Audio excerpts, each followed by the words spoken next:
قرآن قرآن قرآن قرآن সরল সঠিক পূর্ণ পথের বিপ্লবী রাহবার জীবন বিধান কোরআন মাজিদ বাণী যে আল্লাহর। আসসালামু আলাইকুম ওয়া রাহমাতুল্লাহি ওয়া বারাকাতুহু। আলহামদুলিল্লাহিল বারিইল খাল্লাক আল কারীমির রাজ্জাক وأشهد أن لا إله إلا الله وحده لا شريك له ما لنا من دونه من ولي ولا واق ولا ينفع من بطشه طبيب ولا راق وأشهد أن سيدنا ونبينا محمدا عبد الله ورسوله ذو الشمائل الكريمة والأخلاق صلى الله تعالى عليه وعلى آله وصحبه إلى يوم الدين والتلاق. أما بعد فأعوذ بالله من الشيطان الرجيم. بسم الله الرحمن الرحيم. ولوطا آتيناه حكما وعلما ونجيناه من القرية التي كانت تعمل الخبائث إنهم كانوا قوم سوء فاسقين وأدخلناه في رحمتنا إنه من الصالحين. আল্লাহ তাআলা ইরশাদ করেন, আর লূত আলাইহিস সালামকে আমি হুকুম এবং ইলম, নবুয়ত, প্রজ্ঞা এবং জ্ঞান দান করেছি এবং তাকে আমি উদ্ধার করেছি সেই এলাকাবাসী থেকে যারা মন্দ কাজ করত, নিকৃষ্ট কাজ করত, অশ্লীল কাজ করত। নিশ্চয় তারা ছিল মন্দ এক কওম, এক ফাসিক কওম, এক গুনাহগার কওম, এক পাপিষ্ট কওম জাতি। আর আমি তাকে অর্থাৎ লূত আলাইহিস সালামকে দাখিল করালাম আমার রহমতে। তিনি ছিলেন নেককারদের মধ্যে শামিল, সৎকর্মশীলদের অন্তর্ভুক্ত। বিন ইমরানের এই মসজিদে আয়োজিত আজকের এই মাহফিলে উপস্থিত সম্মানিত মুসল্লি ভাইরা, সূরাতুল আম্বিয়া থেকে দুটি আয়াত ৭৪ এবং ৭৫ নং আয়াত তিলাওয়াত করে এর সহজ সরল বাংলা অনুবাদ উপস্থাপন করেছি। এই দুই আয়াতে আল্লাহ তাআলা লূত আলাইহিস সালাম সম্পর্কে আলোচনা করেছেন এবং তার কওম যে অশ্লীলতায় লিপ্ত ছিল, আল্লাহ তাআলা তাদেরকে কীভাবে ধ্বংস করলেন, অশ্লীলতার কত ভয়ঙ্কর পরিণতি হয়, শাস্তি হয়, এ বিষয়ে আপনাদের সামনে আলোচনা উপস্থাপন করবেন ইনশাআল্লাহ। আল্লাহ তাআলা ইরশাদ করেন, ওয়ালুতান, আর লূত আলাইহিস সালামকে আতাইনাহু আমি দান করেছি হুকমান ওয়া ইলমা, হুকুম এবং ইলম।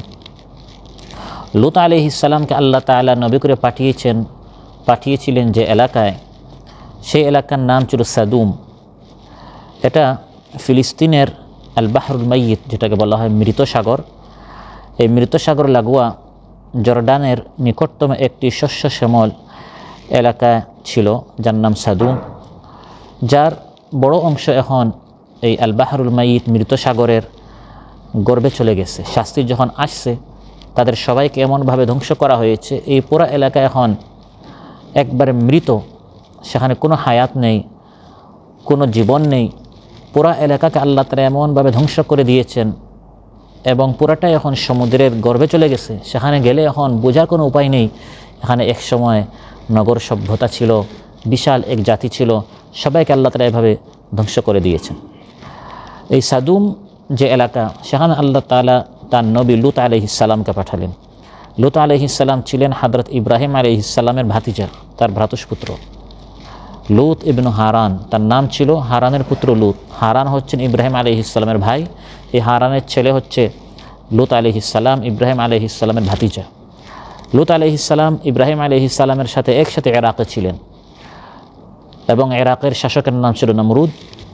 যখন নমরুদ সরকার ইব্রাহিম আলাইহিস সালামের বিরুদ্ধে ষড়যন্ত্র করে তাকে অগ্নিতে নিক্ষেপ করে, পরবর্তীতে ইব্রাহিম আলাইহিস সালাম ইরাক থেকে যখন হিজরত করেন, তার সাথে তার ভাতিজা লূত আলাইহিস সালাম হিজরত করেন এবং ইব্রাহিম আলাইহিস সালাম ইরাক থেকে হিজরত করে শাম দেশে চলে যান। আর ওই শাম দেশের একটি এলাকা ফিলিস্তিনের কাছাকাছি মৃত সাগরের পার্শ্বে সাদুম এরিয়ায় লূত আলাইহিস সালাম যান এবং সেখানে আল্লাহ তাআলা তাকে নবী করে পাঠান সেই এলাকাবাসীর নিকট। আল্লাহ তাআলা বলেন যে আমি লূতকে দান করেছি হুকমান ওয়া ইলমা। হুকুম দ্বারা এখানে দুটি তাফসির এসেছে। একটি হচ্ছে এর দ্বারা উদ্দেশ্য নবুয়ত, আমি তাকে নবুয়ত দান করেছি, আমি তাকে নবী বানিয়েছি। বা হুকুম দ্বারা উদ্দেশ্য হচ্ছে বিচার, ফায়সালা, সালিশি করা। মানুষের মধ্যে যখন ঝগড়া এবং কোনো একটি সমস্যা হয়, তখন এই ফয়সালা করার, মীমাংসা করার যোগ্যতা আমি লূত আলাইহিস সালামকে দিয়েছিলাম। ওয়া ইলমা, এবং আমি তাকে ইলমান কাসীরা, অনেক জ্ঞানের অধিকারী, অনেক জ্ঞানী আমি তাকে বানিয়েছিলাম। এবং আল্লাহ তাআলা বলেন যে এই লূত আলাইহিস সালামকে আমি বাঁচিয়েছি এই জাতি থেকে, এই কারিয়া, এই এলাকাবাসী থেকে, যারা নিকৃষ্ট কাজ করত, যারা মন্দ কাজ করত, যারা অশ্লীল কাজ করত। ওয়ানাজ্জাইনাহু মিনাল কারইয়াতিল্লাতী কানাত তা'মালুল খাবাইস ইন্নাহুম কানু কওমা সাউইন ফাসিকিন। এই আয়াতে একদিকে আল্লাহ তাআলা লূত আলাইহিস সালামের প্রশংসা করেছেন যে তিনি নেককার ছিলেন, তিনি সৎকর্মশীল ছিলেন, ইন্নাহু মিনাস সালিহিন। আর অন্যদিকে আল্লাহ তাআলা তার কওমের নিন্দা করেছেন যে এরা অপরাধী ছিল, এরা ফাসিক ছিল, কওমা সাউইন, এরা খারাপ কাজ করত, মন্দ কাজ করত, কানাত তা'মালুল খাবাইস, তারা আমল করত খাবিস কাজ, মন্দ কাজ, নিকৃষ্ট কাজ, অশ্লীল কাজ। এই জাতির মধ্যে বেশ কয়টা অশ্লীল কাজ এবং বড় কবিরা গুনাহ ছিল, যে সকল গুনাহে তারা লিপ্ত ছিল। কানাত তা'মাল, তারা এই সকল খারাপ আমল করত। এর মধ্যে অন্যতম হচ্ছে সমকামিতা, পুরুষের সাথে পুরুষের কাম প্রবৃত্তি চরিতার্থ করার মতো জঘন্য অপরাধ। এটা ছিল লূত আলাইহিস সালামের কওমের সর্বপ্রধান একটি নোংরা অভ্যাস, যা থেকে বন্য জন্তুরাও বেঁচে থাকে। সমকামিতার পাশাপাশি লূত আলাইহিস সালামের কওমের আরেকটি খাবিস আমল ছিল রাস্তায় বসে পথচারীদের প্রতি তার কটূক্তি করত, যেটাকে এখন আমাদের পরিভাষায় বখাটে বলা হয়। যে বসে বসে রাস্তায় পুরা দিন কাজ নেই, যেই সামন্দি যায়, নারী হোক, পুরুষ হোক, বড় হোক, ছোটো হোক, হাসাহাসি করা। তো এই বদ অভ্যাসটি তাদের মধ্যে ছিল। এই সকল অভ্যাস এবং খারাপ চরিত্র কোরআনের মধ্যে আল্লাহ তাআলা উল্লেখ করেছেন, যাতে করে কোরআন অধ্যয়ন করে করে আমরা নিজেদেরকে, নিজেদের ছেলেমেয়েদেরকে, নিজেদের ভাই ব্রাদার যারা আছে, আমাদের রুমে যারা আছে, ঘরে যারা আছে, সমাজে যারা আছে, তাদেরকে এই সকল খারাপ অভ্যাস থেকে যেন আমরা নিজেদেরকে পরহেজ করতে পারি এবং তাদেরকে যেন আমরা বাঁচাতে পারি। অন্যথায় কওমে লূতের উপর যে শাস্তি এসেছে, কওমে লূতের সাথে আল্লাহর কোনো বিশেষ শত্রুতা ছিল না, আর আমাদের সাথে কোনো বিশেষ বন্ধুত্ব নেই যে তারা এই অপরাধ করে শাস্তিপ্রাপ্ত হবে আর আমরা এই অপরাধ করে আমরা বেঁচে যাব, বিষয়টা এমন নয়। যারাই এই ধরনের অপরাধ করবে, সুন্নাত, তাহলে এটা আল্লাহর সুন্নত, এটা আল্লাহর নীতি হচ্ছে, যারাই কোনো অপরাধ করবে তাদের প্রতি আল্লাহর শাস্তি আসবে। এটা আল্লাহর স্থায়ী নীতি, স্থায়ী কানুন, স্থায়ী আল্লাহর নিয়ম হচ্ছে। ওয়ালান তাজিদা লিসুন্নাতিল্লাহি তাবদীলা, আল্লাহর সুন্নতের মধ্যে কোনো তাবদীল নেই, কোনো পরিবর্তন নেই। যে অপরাধ করবে সে শাস্তির যোগ্য, যে ভালো কাজ করবে সে পুরস্কার প্রাপ্ত হবে। তো তারা একদিকে সমকামিতায় লিপ্ত ছিল, অন্যদিকে তারা রাস্তায় বসে বসে যারাই সামন্দি যেত পথচারীদের কিনে তারা করতো, মস্কারি করতো, হাসাহাসি করতো এবং তাদেরকে তারা বিভিন্নভাবে কষ্ট দিত। এবং তাফসিরে এটাও এসেছে যে তারা এই খারাপ কাজটাও করতো যে ছোটো ছোটো পাথর ছুঁড়ে মারত। বিশেষ করে যদি তাদের দেশে কোনো প্রবাসী আসতো, সাধারণত কোনো মুসাফির প্রবাসী তো আর পুরা দলবল নিয়ে আসে না, একা থাকে। তো তার এই একাকিত্ব, সে এখানে মিসকিন, তার সাথে কোনো বল নেই, কোনো আত্মীয়স্বজন নেই, তার কোনো গোষ্ঠী নেই, কোনো পার্টি নেই যে তাকে বাঁচাবে, আর তারা তো এখানে দলবল নিয়ে থাকতো, তখন তার প্রতি তারা পাথর ছুঁড়তো। এই নিরীহ ব্যক্তি হয় আস্তে করে কেটে যেত, আর যদি জবাব দিতে আসতো তখন তারা সবাই তার উপর হামলা করত। এভাবে নানাভাবে, যেটাকে আমরা সহজ গুন্ডামি বলি, এই ধরনের খারাপ অভ্যাস, এই চরিত্র তাদের মধ্যে ছিল। কোরআনের মধ্যে আল্লাহ তাআলা ইরশাদ করেন যে লূত আলাইহিস সালাম তাদেরকে সতর্ক করেছেন, ইন্নাকুম লাতাতুনার রিজালা ওয়া তাকতাউনাস সাবিলা ওয়া তাতুনা ফি নাদিকুমুল মুনকার। তিনি তার কওমকে দাওয়াত দিচ্ছেন, আমার জাতি, তোমরা কি পুরুষে পুরুষে এই অশ্লীল কাজ করো? এই কেমন কাজ যেটা পশুরাও করতে রাজি হয় না। ইন্নাকুম লাতাতুনার রিজাল, তোমরা কি রিজাল পুরুষদের নিকট তোমরা আসো, ওয়া তাকতাউনাস সাবিল, আর রাস্তা বন্ধ করে তোমরা কি এভাবে ডাকাতি করো, তারপর তোমরা মানুষের টাকা পয়সা নিয়ে নাও, মানুষের জানের উপর, প্রাণের উপর তোমরা হামলা করো, পাথর ছুঁড়ে মারো, এই ধরনের তোমরা এই সন্ত্রাসী কর্মকাণ্ডের সাথে তোমরা লিপ্ত হচ্ছ। ওয়া তাতুনা ফি নাদিকুমুল মুনকার, তোমরা তোমাদের রাস্তায়, ক্লাবে, পথে, ঘাটে, মাঠে বসে বসে তোমরা খারাপ কাজ করো, হাসাহাসি করো, মস্কারি করো, গীবত করো, চগলখড়ি করো, মানুষের নিন্দা তোমরা চর্চা করো। এই সকল খারাপ অভ্যাসে তোমরা অভ্যস্ত কেন? এগুলো করলে তো আল্লাহর শাস্তি আসবে, তিনি তাদেরকে বুঝালেন। তাদের অপরাধগুলোর মধ্যে অন্যতম অপরাধ হচ্ছে যে তারা সমকামিতায় লিপ্ত ছিল, তারা এক অশ্লীল জাতি ছিল। প্রিয় ভাইরা, অশ্লীলতা আজ থেকে হাজারো বছর আগের এক জাতি লূত আলাইহিস সালামের কওমের কথা আল্লাহ তাআলা উল্লেখ করছেন। সেই সময় তারা অশ্লীলতায় লিপ্ত যদিও ছিল, বর্তমান আমাদের এই যুগে অশ্লীলতায় লিপ্ত হওয়া অনেক সহজ। এই অত্যাধুনিক প্রযুক্তির কারণে এখন যেভাবে সহজে হাতে হাতে মোবাইল চলে আসছে এবং নেট দুনিয়ার কারণে যেভাবে সহজে অশ্লীল জিনিস দেখা যায়, অশ্লীল খারাপ জিনিস শোনা যায় এবং যোগাযোগ করা যায়, আদান প্রদান করা যায়, লূত আলাইহিস সালামের কওম বর্তমান যা হচ্ছে তা থেকে 1000 গুণ তারা কম গুনাহ করেছে। কারণ তাদের নিকট এই সকল সুযোগ সুবিধা ছিল না। সুযোগ সুবিধা না থাকা কারণে তারা অনেক কম গুনাহ করা সত্ত্বেও যদি এত কঠিন শাস্তি তাদের উপর এসে থাকে, তাহলে আজ এত সহজে মানুষ অশ্লীলতায় লিপ্ত হচ্ছে। আল্লাহর শাস্তি অনেক সময় অনেকের উপর ওয়াজিব হয়ে যাচ্ছে, তারপরেও আল্লাহ তাআলা হচ্ছেন আরহামুর রাহিমিন। আল্লাহ সুযোগ দেন, অবকাশ দেন, ঢিল দেন, বান্দাটা হতে পারে আল্লাহর দিকে ফিরে আসতে পারে। অশ্লীলতা এটা সকল দিন ধর্ম, সকল আদর্শ, সকল সংবিধানে অশ্লীলতা নিষিদ্ধ। যাদের সুরুচি আছে, যারা কুরুচিপূর্ণ সেটা ভিন্ন। বর্তমানে আপনারা দেখছেন অনেক দেশে এখন সমকামিতার জন্য তারা আন্দোলন করে, যেটার বৈধতা দেয়া হোক, নাউযুবিল্লাহ। এবং মুসলিম বৃহত্তর ইসলামী রাষ্ট্র বাংলাদেশেও এই ধরনের স্লোগান আমরা মাঝে মধ্যে শুনি যে আমরা এই অধিকারটি আমরা চাই। অথচ সকল দিনে, সকল আদর্শে এবং আল্লাহর পক্ষ থেকে নাজিলকৃত সকল দিনে এবং যাদের সুরুচি আছে প্রত্যেকেই সব ধরনের অশ্লীলতা থেকে নিজেকেও বাঁচাতে চাইবে এবং তার পরিবার পরিজনকে বাঁচাতে চাইবে। ওয়ালা তাকরাবুল ফাওয়াহিশা মা যাহারা মিনহা ওয়া মা বাতান। আল্লাহ তাআলা ইরশাদ করেন, বাহ্যিক হোক গোপন হোক কোনো ধরনের অশ্লীলতা করা তো দূরের কথা, তোমরা অশ্লীলতার কাছেও যাইও না। অশ্লীল কাজ, অশ্লীল জিনিস দেখা, অশ্লীল জিনিস শোনা, অশ্লীল জিনিস স্পর্শ করা, সেই দিকে বিচরণ করা, এসব কিছু ইসলাম নিষেধ করে দিয়েছে। আল্লাহ তাআলা শুধু অশ্লীলতা নিষেধ করেন নাই, বলেছেন অশ্লীলতার নিকটবর্তী হওয়া যাবে না, কাছে যাওয়া যাবে না। কারণ মানুষ যখন অশ্লীলতার দিকে যায় তখন মানুষ ওই দিকে প্রলোভিত হয়, ওটা করার জন্য রাস্তাটি সহজ হয়। একটার পর একটা ধাপে ধাপে স্টেপ বাই স্টেপ শয়তান মানুষকে চূড়ান্ত অশ্লীলতা ব্যভিচারের দিকে বা সমকামিতার দিকে নিয়ে যায়। এজন্য আল্লাহ তাআলা বলেন ওয়ালা তাকরাবু, এর কারিব হইও না, এর কাছে যাইও না। শয়তান অনেক সময় দেখে যে এই বান্দাটা নামাজি, মাহফিলে আসে, দিন ইসলামের কথা শুনে, এজন্য প্রথম ধাপেই এসে তাকে চূড়ান্ত অশ্লীলতায় আহ্বান করবে না, বরং ধাপে ধাপে। এজন্য আল্লাহ তাআলা বলেছেন যে তোমরা অশ্লীলতার কাছে যাইও না। এই সকল ফিল্ম দেখা, নগ্ন ছবি দেখা, গান বাজনা শোনা, এই সকল জিনিস এর দিকে যখন মানুষ দুর্বল হয়ে যায় তখন ধীরে ধীরে আস্তে আস্তে শয়তান এই ব্যক্তিকে তার কন্ট্রোলে নেয়া, তার নিয়ন্ত্রণে নেয়া শয়তানের জন্য সহজ হয়ে যায়। বুখারী মুসলিমে এসেছে قال رسول الله صلى الله عليه وسلم لا أحد أغير من الله ولذلك حرم الفواحش ما ظهر منها وما بطن। আল্লাহর চেয়ে আত্মসম্মানবোধ আর কারণেই, সবচেয়ে বেশি আত্মসম্মানবোধ আল্লাহ তাআলার। আল্লাহ তাআলা রাগান্বিত হন যখন বান্দা কোনো অশ্লীল কাজ করে। যে এখানে একজন আমাকে দেখছে, সাধারণত এই অনুভূতি যখন কারো হয় সে অশ্লীলতা থেকে দূরে চলে যায়। মানুষ সাধারণত অশ্লীল কাজ করে কখন? গোপনে। তো সবচেয়ে বেশি আত্মসম্মানবোধ আল্লাহ তাআলার, যে এই বান্দা জানে যে আমি আল্লাহ তাআলা দেখছি। আরেকজন মানুষ দেখছে, এই অনুভূতি হলে সে অশ্লীল কাজ করে না, আর আমি আল্লাহ তাআলা দেখছি, এই বিশ্বাস থাকার পরেও মানুষ কীভাবে অশ্লীলতায় লিপ্ত হয়। তাহলে এই যে আল্লাহর আত্মসম্মানবোধ, আল্লাহ তাআলা খুব রাগান্বিত হন যে এই বান্দা মানুষ থেকে ভয় পায়, মানুষের ভয়ে সে অশ্লীল কাজ করে না। আর আমি আল্লাহ তাআলা দেখছি, শুনছি, সে জানে, তার ঈমান আছে, ইয়াকিন আছে, সে একজন মুসলমান, তারপরেও সে অশ্লীলতা কীভাবে লিপ্ত হয়। এজন্য আল্লাহ তাআলা সব ধরনের অশ্লীল কাজ, ফাহিশা আল্লাহ তাআলা হারাম করে দিয়েছেন।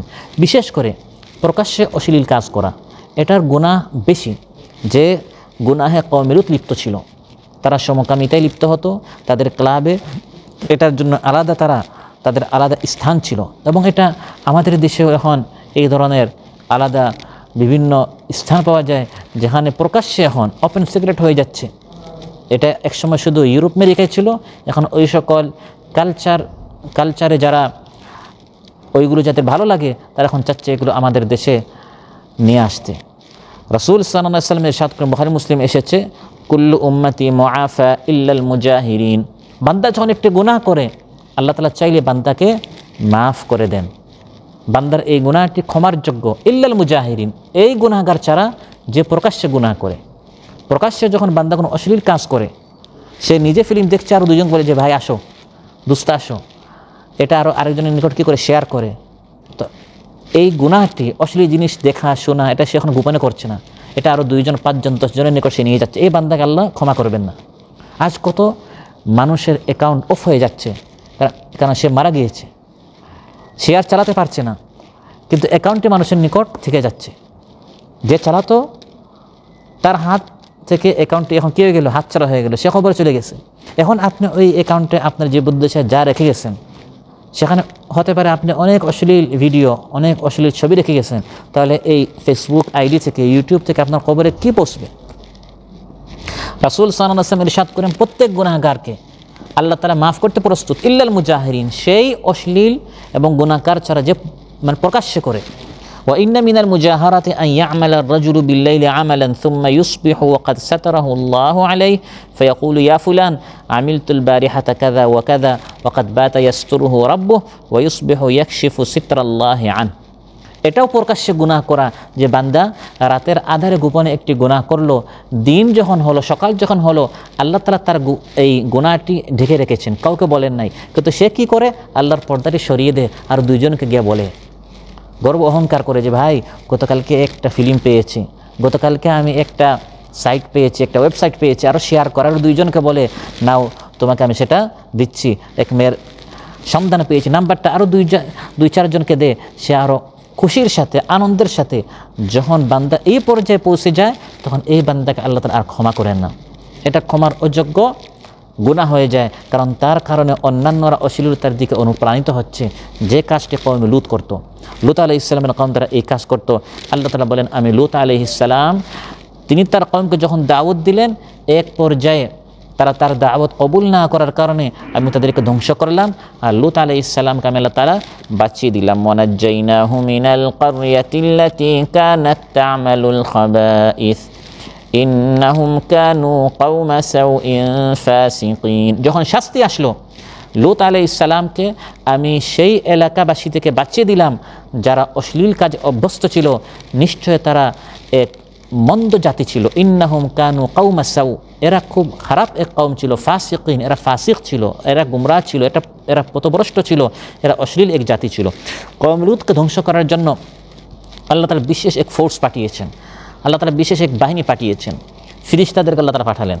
ফিরিস্তারা সুদর্শন, দেখতে খুব সুন্দর, আকর্ষণীয়, পুরুষের আকৃতিতে তারা লূত আলাইহিস সালামের নিকট আসলো। যেহেতু তারা পুরুষে সমকামিতায় তারা অভ্যস্ত ছিল, তাদেরকে আরও বেশি ফিতনায় ফেলার জন্য, পরীক্ষায় ফেলার জন্য, আরও বেশি কঠিনভাবে শাস্তি যাতে করে তাদের উপর আসে, এই জন্য আল্লাহ তাআলা এভাবে ফিরিস্তা পাঠালেন। ফিরিস্তারা লূত আলাইহিস সালামের নিকট আসলেন। ওয়ালাম্মা জাআত রুসুলুনা লূতান সিআ বিহিম ওয়া দাqa বিহিম যারআন ওয়া ক্বালা হাযা ইয়াউমুন আসীব। একদল মালায়েকা, একদল ফিরিস্তা লূত আলাইহিস সালামের নিকট আসলেন এবং খুব সুন্দর যুবকদের সুরত নিয়ে, শাকল নিয়ে, আকৃতি নিয়ে ফিরিস্তারা আসলেন। লূত আলাইহিস সালাম তখন বললেন আজকের এই দিনটা আমার জন্য খুব কঠিন। তিনি ঘাবড়ে গেলেন, অস্বস্তি বোধ করলেন যে আমার মেহমান আমার ঘরে এসেছে, আমার জাতি যদি শুনে যে বাহির থেকে এরকম কয়েকজন মুসাফির এসেছে, যাদের কোনো দল নেই, যাদের পক্ষে দাঁড়ানোর মতো কোনো আত্মীয়স্বজন নেই, তারা সমকামিতা করার জন্য আমার এই মেহমানদের সাথে এই খারাপ কাজ করার জন্য তারা মানে পেরেশান হয়ে যাবে, তারা মাতাল হয়ে যাবে, এবং আমারও তেমন কোনো শক্তি নেই আমার এই মেহমানদেরকে বাঁচানোর। এজন্য তিনি খুব চিন্তিত হলেন, খুব টেনশনে পড়লেন। তিনি বললেন হাযা ইয়াউমুন আসীব, এরা তো আমার জন্য খুব কঠিন একটি দিন। ওয়াজাআহু কওমুহু ইহরাউনা ইলাইহি ওয়া মিন ক্বাবলু কানু ইয়া'মালুনাস সাইয়্যাত। ফিরিস্তারা এসেছেন, কিন্তু এসেছেন সুন্দর যুবকদের আকৃতি নিয়ে। কওম যখন শুনল একদল সুন্দর যুবক এসেছে লূতের বাসায়, আল্লাহ বলেন ইহরাউনা ইলাইহি, তারা দৌড়ে ছুটে গেল, পাগলের মতো তারা লূত আলাইহিস সালামের ঘরে আসলো, এবং তারা আগ থেকে খারাপ কাজে তারা অভ্যস্ত ছিল, সমকামিতায় অভ্যস্ত ছিল।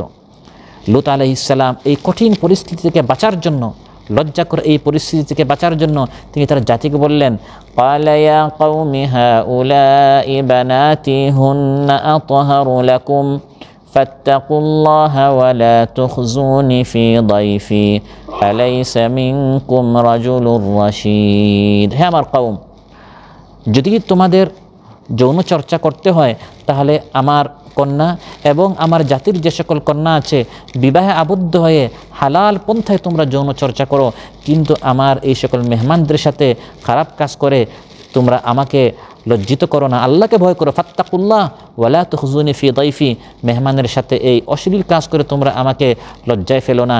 তোমাদের মধ্যে সমঝদার, এরকম বুঝে বিচক্ষণ, এরকম সমঝদার কোন একটা ব্যক্তি কি নেই যার শুভবুদ্ধি আছে? তারা বলল, হে লূত, কোনো কন্যা আমাদের প্রয়োজন নেই। নাউযুবিল্লাহ। قالوا لقد علمت ما لنا في بناتك من حق وإنك لتعلم ما نريد। হে লূত, তুমি জানো তোমার কন্যা বা জাতির কন্যা কারোর সাথে বিবাহে আবদ্ধ হওয়া, কোনো কন্যার সাথে এভাবে যৌন চর্চা করা, এটা আমাদের কোনো প্রয়োজন নেই। তুমি জানো আমরা কেন এসেছি, অতএব রাস্তা খুলে দাও, কোনো বাধা দিও না। লূত আলাইহিস সালাম মেহমানদের সামনে তিনি যখন এমন কঠিন পরিস্থিতির সম্মুখীন হলেন, তখন তিনি নিরুপায় হয়ে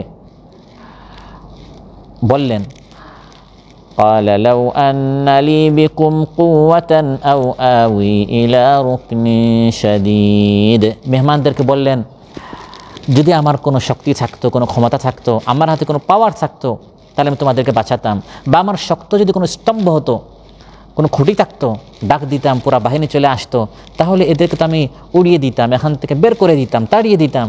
কিন্তু আসলে তিনি মেহমানদেরকে বলছেন, আসলে আমার তেমন কোনো শক্তি নেই, কোনো সামর্থ্য নেই, আপনাদেরকে বাঁচাতে পারছি না।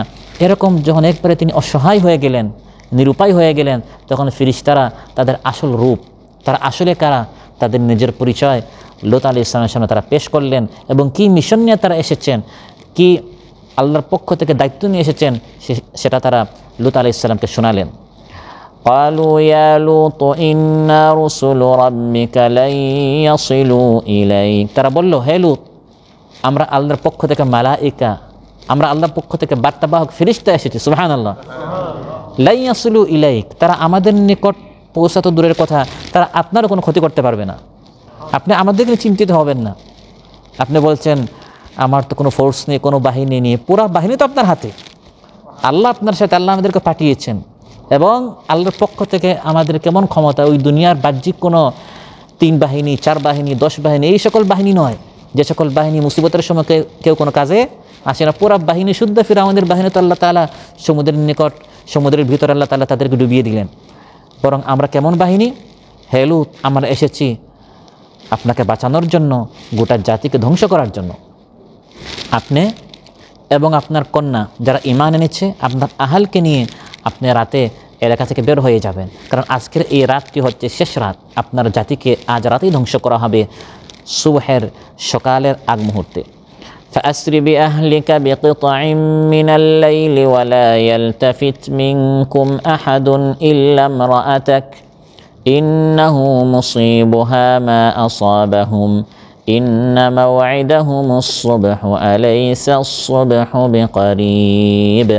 রাতের এক অংশে আপনি আপনার ফ্যামিলি নিয়ে বের হয়ে যাবেন এই এলাকা থেকে। এই এলাকার উপর আল্লাহর সিদ্ধান্ত হচ্ছে, এই এলাকাকে আল্লাহ তাআলা আর জমিনের উপরে রাখবেন না। আল্লাহর বাতাস, আল্লাহর এই সূর্যের আলো গ্রহণ করার মতো যোগ্যতা তারা হারিয়ে ফেলেছে। এমন অশ্লীল কাজ করেছে এবং খারাপ কাজ করেছে, আল্লাহর নিয়ামত গ্রহণ করার মতো আর তাদের সেই হক নেই। এখন আল্লাহর সিদ্ধান্ত হচ্ছে তাদেরকে ধ্বংস করে দিবেন।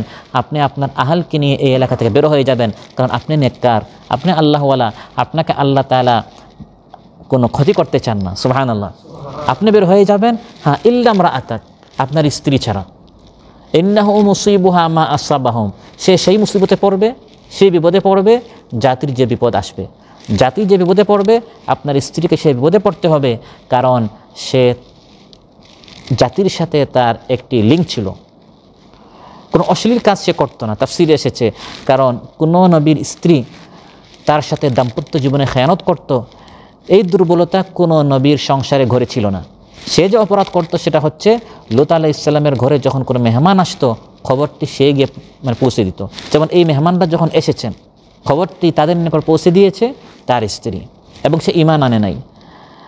সেজন্য আল্লাহর সিদ্ধান্ত হচ্ছে তার স্ত্রী ও নবীর স্ত্রী হওয়া সত্ত্বেও সে বাঁচতে পারে নাই।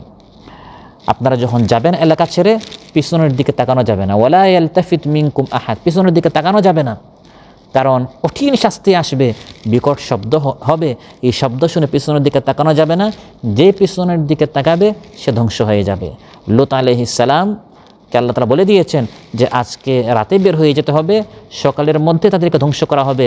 আলাইসা সুবহু বিকারিব, আর সকাল তো বেশ দূরে নয়, কিছুক্ষণের মধ্যে সকাল হয়ে যাচ্ছে। লূত আলাইহিস সালাম যখন তার কন্যাদেরকে নিয়ে বের হচ্ছেন, স্ত্রী বুঝে ফেলেছে যে আজ রাত শাস্তি আসবে, সেও তাদের সাথে বাঁচার আশায় বের হয়ে গেল। যদিও সে জাতির সাথে ছিল, কিন্তু এটা তার ঈমান ছিল যে তার স্বামী সত্যবাদী, এই জন্য বাঁচার আশায় সেও বের হওয়া শুরু করলো। যখন জাতির উপর শাস্তি আসলো, বিকট শব্দ হলো, কেউ পিছনে তাকালো না, কিন্তু তার যে একটি মনের টান ছিল সে পিছনের দিকে তাকালো, সঙ্গে সঙ্গে সেও তাদের সাথে ধ্বংস হয়ে গেল। শাস্তিটি কী ছিল? فلما جاء أمرنا جعلنا عاليها سافلها وأمطرنا عليها حجارة من سجيل منضود مسومة عند ربك وما هي من الظالمين ببعيد। কয়েকটি শাস্তি। প্রথম শাস্তি হচ্ছে জিবরিল আলাইহিস সালামকে, ওই ফেরেশতাদের মধ্যে জিবরিল আলাইহিস সালাম ছিলেন। আল্লাহ তাআলা বললেন, ফেরেশতাদেরকে হুকুম করলেন, পুরা এলাকাকে উপরে উঠানো হয়েছে, পুরা এলাকাকে জমিন থেকে উপরে উঠিয়ে একবার আসমানের কাছাকাছি নেওয়া হয়েছে। প্রথম আসমানের ফেরেশতা ওই এলাকার পশু, কুকুর, গরু ইত্যাদির আওয়াজ তারা শুনেছে, কতটুকু উপরে উঠানো হয়েছে। তারপর আল্লাহ বলেন জাআলনা আলিয়াহা সাফিলাহা, এই এলাকার উপর ভাগকে নিচ করা হয়েছে, পুরাটা উল্টানো হয়েছে, উল্টায় উপর থেকে নিচে নিক্ষেপ করা হয়েছে, নাউযুবিল্লাহ। তারপর তাদের উপর পাথর নিক্ষেপ করা হয়েছে, ও আমতারনা আলাইহা হিজারাতাম মিন সিজ্জিলিম মানদুদ, তাদের উপর পাথর নিক্ষেপ করা হয়েছে। প্রত্যেক পাথরে মুসাওয়ামা, মুসাওয়ামা থেকে ইসিম এসেছে, নাম। প্রত্যেক পাথরে যার উপর নিক্ষেপ করা হবে তার নাম লেখা ছিল। উপর থেকে পাথর নিক্ষেপ করে প্রত্যেকের মৃত্যু নিশ্চিত করা হয়েছে। তো ভাইরা, আল্লাহর একটি সুন্নত হচ্ছে যে যে অপরাধ করে তার শাস্তিটাও ওই অপরাধ জাতীয় হয়। যেমন ফিরআউন, সে পানি নিয়ে অহংকারী করেছিল। সে বলেছিল, হে মিশরবাসী, তো তোমরা কি দেখো না যে মিশরের নদ নদী আমার প্রাসাদের নিচ দিয়ে প্রবাহিত। যেহেতু পানি নিয়ে অহংকারী করেছে, এই জন্য পানিতে তাকে ডুবিয়ে মারা হয়েছে। তার অহংকারীর সাথে তার শাস্তির একটি মিল ছিল। কারণ অহংকার করেছিল তার ধন সম্পদ নিয়ে, তাকে তার ধন সম্পদ সহ মাটির নিচে ডুবিয়ে দেওয়া হয়েছে। এই জাতিকে আল্লাহ তাআলা এভাবে উল্টে দিলেন কেন? কারণ তারা আল্লাহর সুন্নতকে, আল্লাহর নিয়মকে তারা উল্টে দিয়েছিল। আল্লাহর সুন্নত হচ্ছে পুরুষ এবং নারী বৈধ পন্থায় বিবাহ আবদ্ধ হয়ে যৌন চর্চা করবে। সেখানে যখন তারা আল্লাহর নিয়মকে পাল্টে দিল, বদলাইয়া দিল, পরিবর্তন করলো, উল্টে দিল, আল্লাহ তাআলা পুরো এলাকাকে উল্টে দিলেন। এর আরও বেশ কয়েকটা দৃষ্টান্ত আছে যে আল্লাহ তাআলা সবসময় সাধারণত শাস্তি এবং অপরাধের মধ্যে একটি মিল। যেমন একটা হাদিসে এসেছে যে যারা সবসময় নাচ, গান, বাদ্যযন্ত্র ইত্যাদি ব্যবহার করে, নৃত্য করে, তাদেরকে আল্লাহ তাআলা শেষ জামানায় বেশি বেশি করে তাদের আকৃতি বিকৃত করে তাদেরকে আল্লাহ তাআলা বানর বানাবেন, শূকর বানাবেন। বানর বানাবেন, শূকর বানাবেন। বানর শূকর কেন বললেন? তাদেরকে আল্লাহ তাআলা বিড়াল বানাবেন, কুকুর বানাবেন, এগুলো বলেন নাই, বলেছেন বানর বানাবেন, শূকর বানাবেন। হাদিসের ব্যাখ্যা এসেছে যেমন অপরাধ জাতীয় শাস্তি আসে। কারণ যারা সাধারণত সবসময় গান, বাজনা ইত্যাদিতে লিপ্ত থাকে, সাধারণত এদের হায়া শরম থাকে না। তার স্ত্রী, তার বোন, তার কন্যা কোথায় যাচ্ছে, এই সকল পর্দা সাধারণত তারা কী করে না, মেনটেন করে, একবারে ওপেন লাইফ তারা যাপন করে। যে অভ্যাসটি রয়েছে কার মধ্যে? শূকরের মধ্যে। শূকরের এই অভ্যাস হচ্ছে যে সে তার স্ত্রী নিয়ে তার কখনো কোনো কী থাকে না, টেনশন থাকে না। এই নোংরামি যেরকম শূকরের মধ্যে আছে, যারা সব সময় নাচ গানের মধ্যে ব্যস্ত থাকে, অভ্যস্ত এই অশ্লীলতায়, এই জন্য তাদেরকে শুকর বানানো হবে। আর বানর কেন বানানো হবে? কারণ যারা সবসময় নাচ গানে অভ্যস্ত দেখবেন তারা একটু উশৃঙ্খল হয়, একটু না অনেকটা তারা কি উশৃঙ্খল হয়। এখানে আমরা বসে আছি, হঠাৎ দেখবেন সে আপনার গান শুরু করেছে। এখানে যে আরও 10 জন বসা আছে বা শুয়ে আছে তাদের কোনো মানে কষ্ট হচ্ছে কিনা, একটু উশৃঙ্খল টাইপের হয়, হঠাৎ এরকম চিল্লাফাল্লা শুরু করে। তো বানর সবসময় কী করে, এক ডাল থেকে আরেক ডালে নাচানাচি করে উশৃঙ্খল টাইপের হয়। তো তারা যে ধরনের অপরাধে লিপ্ত তাদের এই শাস্তিটাও এই জাতীয়। আল্লাহ তাআলা কওমে লূতকে এভাবে ধ্বংস করেছেন, যেভাবে তারা সমকামিতায় অশ্লীলতায় লিপ্ত ছিল, আল্লাহ তাআলা তাদের পুরা এলাকাকে এভাবে উল্টাইয়া তাদেরকে ধ্বংস করেছেন। কিন্তু লূত আলাইহিস সালামকে আল্লাহ তাআলা বাঁচিয়ে দিলেন। ওয়া আদখালনাহু ফি রাহমাতিনা ইন্নাহু মিনাস সালিহিন। আল্লাহ তাআলা বলেন লূত আলাইহিস সালাম তিনি নেককার ছিলেন, এজন্য আমি তাকে আমার রহমতে প্রবেশ করিয়েছি। তিনি আল্লাহর রহমতে বেঁচে গেলেন। কেন বেঁচে গেলেন? কারণ ইন্নাহু মিনাস সালিহিন, কারণ তিনি নেককার ছিলেন। তাফসীরে এসেছে ওয়াসসালাহু হুয়াস সাবাবু লিদুখুলিল আবদি বিরহমাতিল্লাহ। নেককার হওয়া এটি আল্লাহর রহমত লাভ করার অন্যতম কারণ। জান্নাতে যেতে হলে আপনি আপনার আমল দ্বারা জান্নাতে যেতে পারবেন না। লা ইয়াদখুলু আহাদুম মিনকুমুল জান্নাতা বিআমালি। জান্নাতে যেতে হবে আল্লাহর রহমতে। আল্লাহর রহমত পেতে হলে নেককার হতে হবে, নেক আমল করতে হবে এবং আল্লাহর নিকট চাইতে হবে ওয়াদখিলনি বিরহমাতিকা ফি ইবাদিকাস সালিহিন। সম্মানিত ভাইয়েরা, আজকের আলোচনা থেকে যেটা আমরা জানলাম বুঝলাম সেটি হচ্ছে আল্লাহ সুবহানাহু ওয়া তাআলা সব ধরনের অশ্লীলতা, ব্যভিচার, সমকামিতা, দেখতে, শুনতে, স্পর্শ করতে, আসতে যেতে যত ধরনের অশ্লীলতা আছে প্রকাশ্য গোপন সব অশ্লীলতা আল্লাহ তাআলা হারাম করে দিয়েছেন। আর বর্তমান এই জামানায় আল্লাহ তাআলা আমাদের জন্য বড় একটি পরীক্ষা দিয়েছেন, এই মোবাইল নামক এই দুই দিকে এটার ধারালো অস্ত্র, এটা দিয়ে আমরা যেমন ভালো কাজ করতে পারি, এটা দিয়ে আমরা খারাপ কাজও করতে পারি। তো এই মোবাইল দ্বারা আমরা যেন ভালো কাজ করি, সব ধরনের অশ্লীলতা থেকে আমরা যেন বাঁচতে পারি। এটা মানে বলাটা যতটুকু সহজ, নিজের সাথে অনেক মুজাহাদা করতে হবে, অনেক জিহাদ করতে হয়, নিজের সাথে অনেক সংগ্রাম করতে হয়। যখন অশ্লীল কোনো ভিডিও আসে, কোনো ছবি আসে, কার মন না চায়, বিশেষ করে যুবকদের, তরুণদের, তখন নিজেকে এই সকল অশ্লীলতা থেকে বাঁচাতে হবে। তখন আমাদের এই সকল মাহফিলে আসা, মাহফিল বলা, শোনা আমাদের কাজে আসবে। অন্যথায় শুধু আমরা কানের খোরাক পাবো, আসলাম গেলাম শুনলাম, কিন্তু অশ্লীলতায় যেন আমরা লিপ্ত না হয়। অন্যথায় এই আজকের আলোচনাটি যদি আমরা আমল না করি আমাদের জন্য কাল হয়ে দাঁড়াবে। আল্লাহ সুবহানাহু ওয়া তাআলা আমাদের সবাইকে সব ধরনের অশ্লীলতা থেকে বেঁচে আমরা যেন পবিত্র জীবনযাপন করতে পারি। আল্লাহ তাআলা আমাদের সবাইকে হেফাজত করুন, আমাদের সবাইকে আল্লাহ তাআলা তৌফিক দান করুন। আমরা আমাদের চোখের, আমাদের কানের, আমাদের শ্রবণ শক্তি, দৃষ্টিশক্তি, বুধ শক্তি, সব ধরনের শক্তিকে আল্লাহর দেয়া এই নিয়ামতগুলোকে আমরা যেন সব ধরনের হারাম থেকে, গুনাহ থেকে, অশ্লীলতা থেকে আমরা যেন হেফাজত করতে পারি। আল্লাহ তাআলা আমাদের সবাইকে তৌফিক দান করুন। সুবহানাকাল্লাহুম্মা বিহামদিক আশহাদু আল্লা ইলাহা ইল্লা আনতা আস্তাগফিরুকা ওয়া আতুবু ইলাইক। আসসালামু আলাইকুম ওয়া রাহমাতুল্লাহি ওয়া বারাকাতুহু।